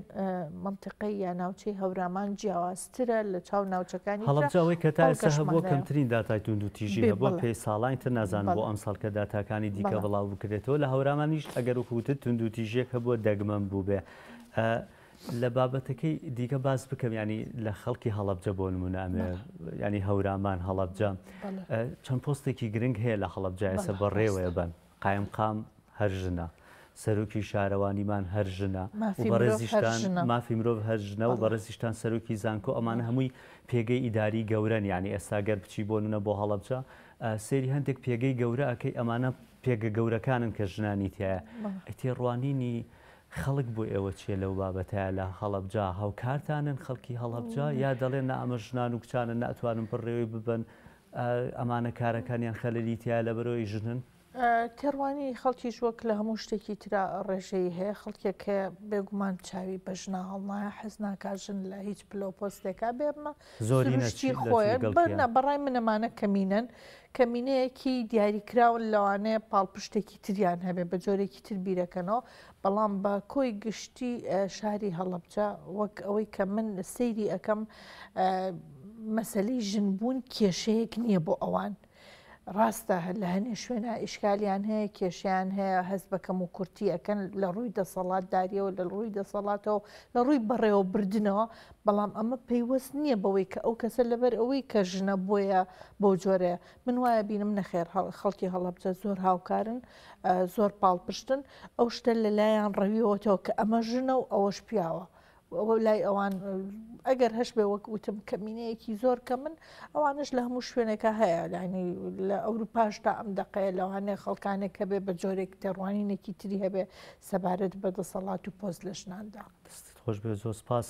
یەکێک لە ڕۆژوانەکانی دیموکراسی و ڕۆژشارستانیەتەکانی هەر وڵاتێک ئەبوونی کەسانی وەکو ئێوەیە لە پێگە گرنگەکان پێگومان ئێمە ئەگەر ئێوە سەرکەوتوو بن شانازیتان بۆکەین و پاڵپشت و پشتیوانتانەبین. سپاس بەڕێز دکتۆرە مەهاباد کامیل سەرۆکی زانکۆی هەڵەبجە سپاس دەکەین بۆ تۆری بەرنامە لەگەڵمان نبووی. وەک گوتمانانی بەرنامەکەمان ئەمڕۆ تایبەت دەبێت بە هەڵمەتی بەرەنگاربوونەوەی توندوتیژی دژی ژنان دەچینە کفری بە شێوەیەکی ڕاستەوخۆ هاوکارمان حەیدەرمان لەگەڵا دەبێت. حەیدەر ڕۆژ باش ئەو چالاکیانە چین ئەمڕۆ لە کفری ئەنجام دەدرێن؟ بەڵێ ڕێبین هەموو کاتێکتان باش. ئێستا ئێمە لە ناحی سەرقەڵاین لە قوڵایی گەرمیان سەر بە قەزای کفری. لێرە ئەمڕۆ چالاکیەک ئەنجام دەدرێت کە پەیمانگەی هونەرە جوانەکانی کفری سەرپەرشتی دەکات لەگەڵ ئەوەی کە بەشێک لە ژنان و کچان لێرە بەکارە هونەرەکانیان دەتوانم بڵێم پێت بەشدار دەبن لە دەستپێکی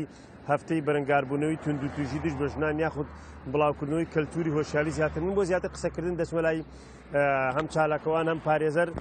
هەوار محەممەد هەوارخان جەناب بێتێرە لە ڕێگەی کەناڵی گەلی کوردستانە دەمەوێت باسەوە بکەین لەم ڕۆژەیە کام هەنگاو گرنگە یاخود چۆن دەتوانین کەلتوری هۆشیاری نەهێشتنی توندوتیژی بڵاو بکەینەوە. بەڵێ سەرەتا بە خێراتنی کەناڵەکەتانەکەم ئەو هەنگاوانەی کە پێویستە لەم ڕۆژەیە بکرێت ئێمە پێویستە لە خێزانەکانمانەوە دەست پێ بکەن لەبەرەوەی ئەوان ڕۆڵی سەرەکی ئەبینین لە پەروەردەکردنی منداڵ. ئێمە ئەگەر منداڵ لە سەرەتاوە لە پەروەردەیەکی تەندروست گەورە بکەین ئەو کاتە ئەتوانین خزمەت بە کۆمەلگا بکەین چونکە خێزان بەشێگە لە کۆمەلگا. جەناب دووەکو چالاکوانێکی مەدنی پێت وانە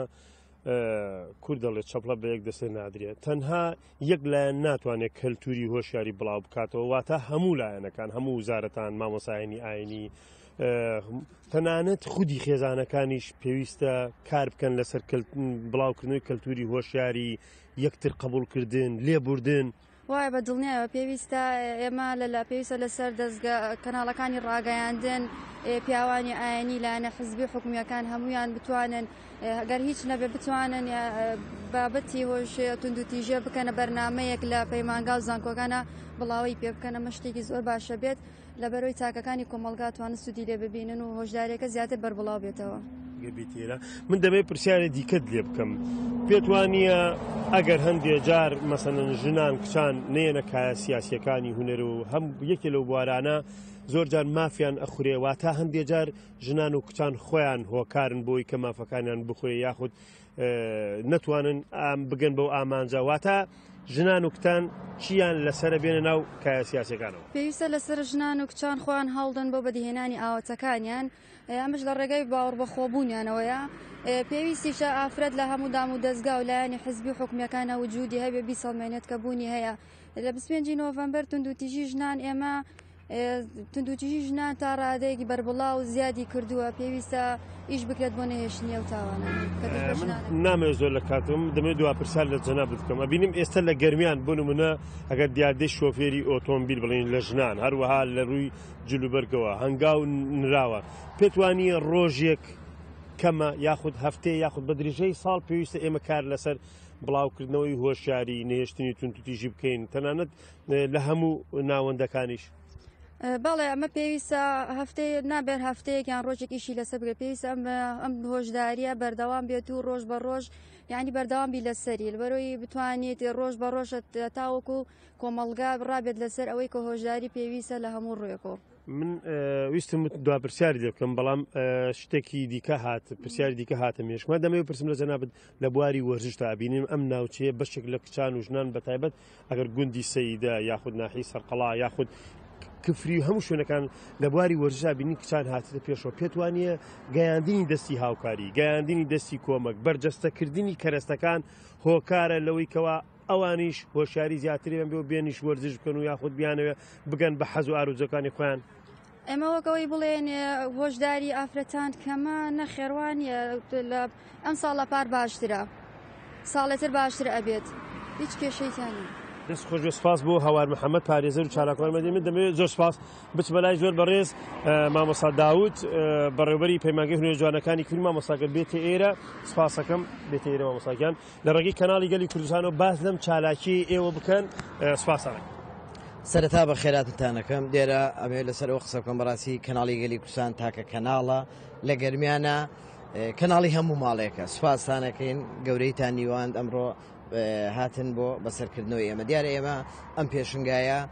پەیمانگای هونەرە جوانەکانی کفری بە هاوکاری لەگەڵ سنتەری ڕناکبیری و ڕاگەیاندنی ژنانی سەرقەڵاو و بە سپۆنسەری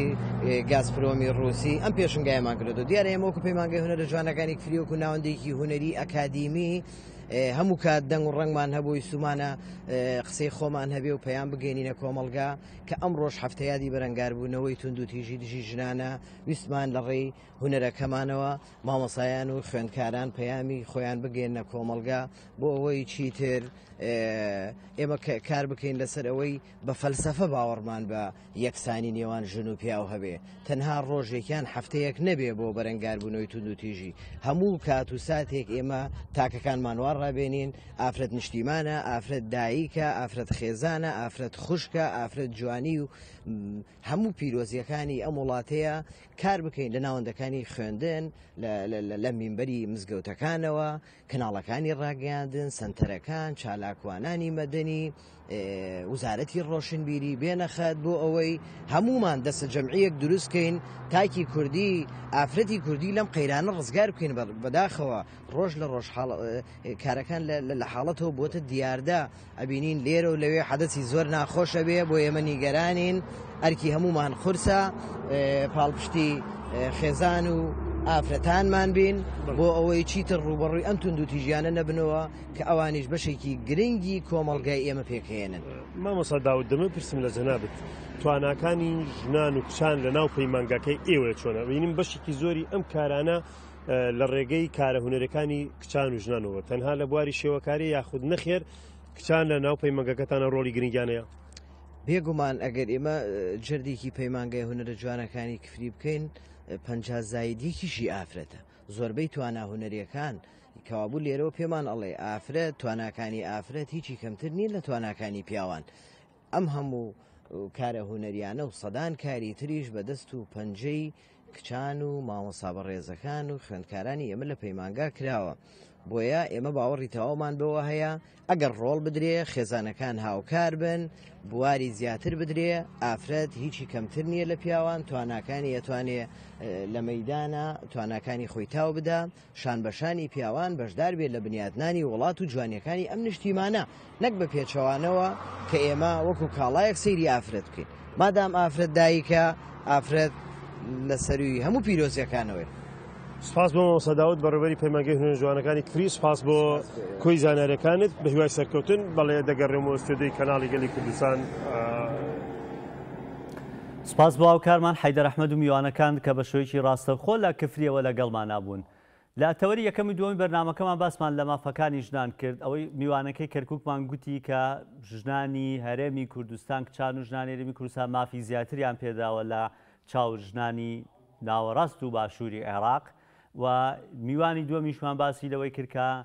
ڕوانینێکی زۆر باش هەیە بۆ ژنان لە پێگەیداریەکان و توانیومانە تا ڕادەیەکی زۆر باش خۆمان بسەلمێنین. ئێستا لەم تەوەرە قسە لەسەرەوە دەکەین کە زۆر کەس لەناو ڕۆژهەڵاتی ناوەڕاست کە باسی هەرێمی کوردستان دەکرێت بە ناوچەیەکی دیموکراسیتر و کراوەتر و شوێنی گەشەکردنی زیاتر ناو دەبرێت. قسە لەسەرەوە دەکەین چی بکرێت زیاتر ماف بە ژنان بدرێت چی بکرێت ئەم ڕێژەی توندوتی ژیانە کەمتر بکرێنەوە. ئێمە زۆر کەس دەڵێن هەرێمی کوردستان بە سروشتی وایە کە هاوشێوەی ئەوروپا و ئەمریکایە لە هەندێک نەریت و بابەتی کۆمەڵایەتی و هەندێک بابەت هەیە تێپەڕاندووە. چی بکەین ئەم ڕۆگەشە جوانەیش پیشان بین کە ڕێژەی توندوتیشیمان زیاتر و زیاتر کەمتر بێتەوە لە هەرێمی کوردستان و مافی زیاتری کچان و ژنان بدرێت. بۆ گفتوگۆکردن لەسەرم تەوەرە میوانداری بەڕێز پەرێز عومەرمان کردووە کە چالاکوانێکی بواری ژنانە لە ستۆدیۆکانمان لاولێرەوە بە شێوەیەکی ڕاستەوخۆ. پەرێزخان ڕۆژ باش، چی لە ناوەڕێمی کوردستان باسانەی کە هەمووی کردمان کە مافێکی زیاتری ژنان و کچان دراوە لە چاو شوێنەکانی دیکە، چی بکرێت بۆ ئەوەی ژنان و کچان زیاتر مافیان پێ بدرێت و ئەم ڕێژەی توند و تیژەی کە هەیەشە زیاتر کەم بکرێتەوە؟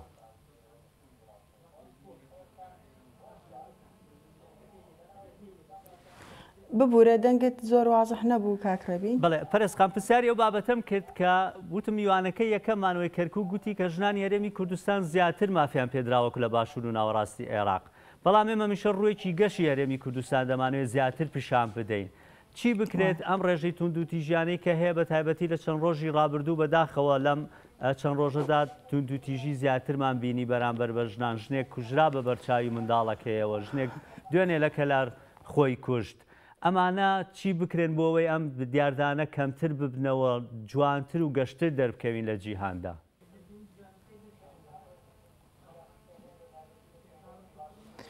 بەڵێ دەستان خۆش بێت. من سەرەتا سەری ڕێز و نەوازش بۆ خوشکانی میرابالدا دەنەوێنم کە لە ئەنجامی شەهید بوونی ئەوان و قوربانیدانەکانی ئەوان ئێمە ئێستا ئەم هەڵمەتانە دەست پێ دەکەین. دیارە ئەم توندی تیژانی ئێستا بەدی دەکرێن کۆمەڵێک هۆکاری کە زەقیان هەن کە من پێم وایە زۆربەی هۆکارەکان زیاتر هۆکاری قانونین. قانونی لە ڕووی جێبەجێکردنەوە نەک لە ڕووی یاسا دەرکردنەوە. ئەمە مشکلەی جێبەجێکردنی قانونمان هەیە لە وڵاتە بەڕاستی. ئەم جێبەجێ نەکردنی قانونە سیقەیەکی داوەتە تاوانباران کە لە کەمترین هەڵوێزدا لە کەمترین هەڵچووندا دەست بۆ کوشتن و لە ناوبردن و ڕەشکردنەوەی یەکتر ببن. لەلایەکی دیکە ئەو هەڵچوونی ئێستا لە کۆمەلگای کوردی هەیە بەداخەوە لەلای هەموو تاکەیکی کورد بەهۆی ئەو ڕنگدانەوە ئابووری و سیاسی و ناجێگیرەی کە لە کوردستان هەیە هەموو تاچی کوردی تووشی هەڵچوونێکی نائاسایی کردووە. دیسان ئەمە وای کردووە کە ڕێژەی تونند و تیژیەکان زۆر بە شێوەیەکی بەرچاو لەم ساڵی ڕابردوو لە 2 ساڵی ڕابردوو بەرەو بەرز بوونەوە چۆتەوە. لەلایەکی تر بەڕاستی پیشان نەدانی مۆدێلێکی جوان لەلایەنی حیزب و حکوومەت و ڕاگەاندنەوە ئەوەی کە نەیانتوانیوە لیدەری ژنت بە شێوەیەک دروست بکەن کە نمونەی باڵای ببن بە نمونەی باڵا لە کۆمەڵگا. کەمی نمونەی باش، کەمی نمونەی سەرکەوت و خراپی سیستەمی سیاسی و ئابووری لە کوردستان ئەم هەڵچوونانەی دروست کردو و لە هەمووی ناخۆشتر جێبەجێ نەکردنی یاسایە. دەتانەوێت چی دیکەتان بۆ بکرێت پەروێز خان؟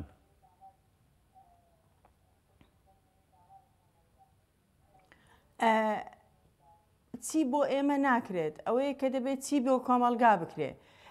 کردنەوەی دەرگا داخراوەکان بە ڕووی ژناندا ببورن وا دەکات کە ئازادیەکانی ژنان باوەڕ بە خۆبوونی ژنان هەروەها باوەڕ بە ژنانبوون لەلایەن کۆمەلگا و لەلایەن پیاوانەوە ئەم کێشانە چارەسەر بکە بەرەو لێک تێگەیشتن بچن ئەم دوو ڕەگەزە لێک تێگەیشتنی زیاتر لە ناو خێزان لە ناو کایەکانی کارکردن لە حکوومەت و لە حیزبەکان و لە سیستەمی ئابووری و بازرگانی لە کوردستان هەوڵدان بۆ ڕەشکردنەوەی ژنان لە هەموو لایەنەکان کە لەم بابەتیان حیزبەکان ڕۆڵی خراپیان هەیە لە بەداخەوە لە کوردستان. ئەگەر ئێمە مقارنە بکەین بەراورد بکەین لە نێوانی ساڵانی بیداەتی 2000ەکان لەگەڵ ئێستا دەبینین ژنەکان یعنی هەنگاو بەرەو ماڵەوە بوون دەنێن لەوەی کە زیاتر بەرەو دەرەوە بەرەو کۆمەلگا و بەرەو کەرتە گشتیەکان بنێن. ئەمانە کاردانەوەی یعنی سیستەمێکی ناباشی شەقامن ئەو سیستەمەی کە لە کوردستان بەڕێوە دەچێت سیستەمێکی خراپە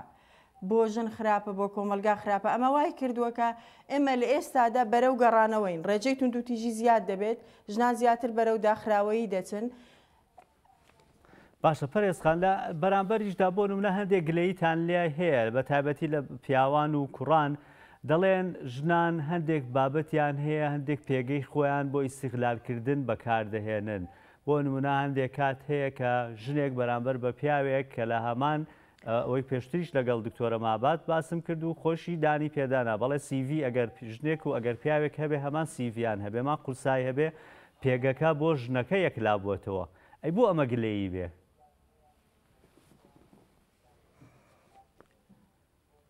ئەمە ڕەنگە حاڵەت بێ نەبۆتە دیاردەوەی کە جەنابەت باز دەکەی کە دەبوایە ئەسڵم ببێتە دیاردە ئەگەر دیاردەش نەبێت کۆتا دابنرێت لە هەندێک دامەزراوەی گرنگ تۆ لە کوردستان بەدەیان زانکۆتەیە یەک سەرۆکی زانکۆی ژنت هەیە بە خۆشحاڵیەوە کە ئەویش تازە دانراوە بۆیە لە ئەساسدا دەبێت کۆتا هەبێت بۆ ئەوەی چاوی کۆمەلگا چاوی پیاو لە وجودی ژن ڕابێت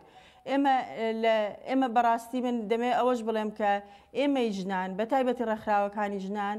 بەداخەوە بەشێکی زۆریان بوونە هۆکار لە بەرەو دواوە گەڕانەوە لەوەی کە نەیانتوانی ئەو نمونە باشە بن کە پێویست بووابن بۆیە دەبینین کە هەمویان بەڵێ گلەی هەیە لە ژن و ژنیش گلەی هەیە لە بەرەوەی ناتێگەیشتن دروست بووە لە نێوان تاکەکان چی بکرێت بۆ ئەو ناتێگەشتە ڕێک بخرێتەوە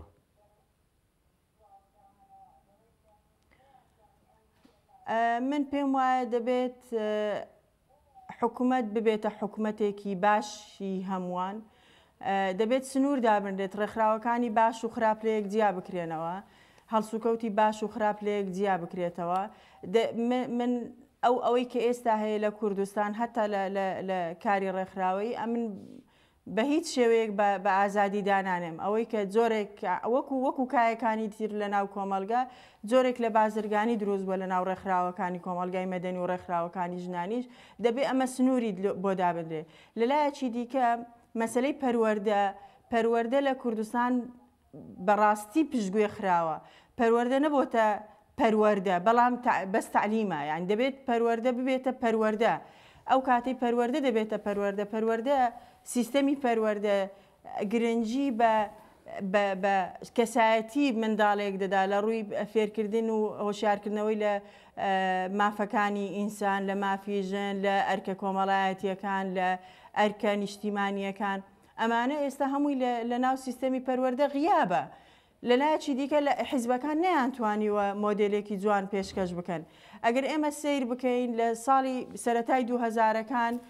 شەپۆلێک ژنی زۆر لە ناو دامەزراوە حیزبیەکان هەبوون بەڵام ئێستا بچێ بارگە هەر حیزبێک دەبینی ژنان بە پەنجەی دەست دەژمێردرێن ئەمەش دیسان ئەمانە دەبێت چا بکرێن کە ئەمانە چاکران ئۆتۆماتیک کۆمەلگا بەرەو باشتر و لێک تێگەیشتنی باشتر دەچێت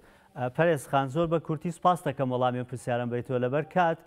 بوونی بەڕێوەبەرایەتێکی تایبەت بە تونتوتیژی بۆ بەرەنگابوونەوەی تونتوتیژی خێزانی ئێستا زیاتر کار لەسەر کچان و ژنان دەکەن ئەمە کیفایەت نییە لە هەرێمی کوردستان؟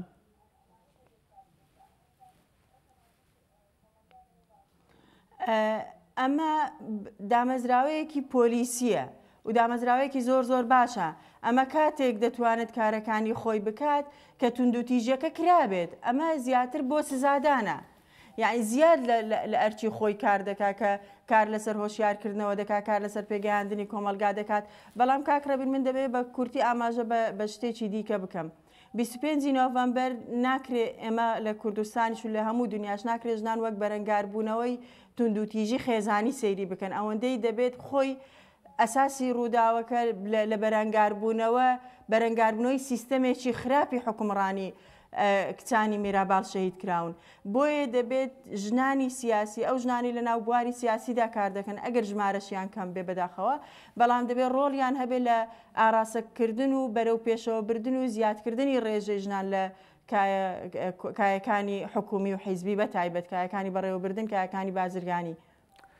پەرێز عومەر چالاکەوانی بواری ژنان زۆر سپاس دەکەین کە بە شێوەیەکی ڕاستەوخۆ لە ستودیۆکەمان لەو لێرەوە لەگەڵمانە بووی سپاس بۆی کە تاو کەسە بینەرمان بوون سپاس بۆ هاوکارانم ڕگە و بابەتەکانی بەرنامەم ڕۆوان پێشکەشکردن سبەینێ ساعت 8:30 بە شێوەیەکی ڕاستەوخۆ دەگەڕێنەوە بۆ لاتان تاو کات هەر شاد و تەندروست بن و خواتان لەگەڵ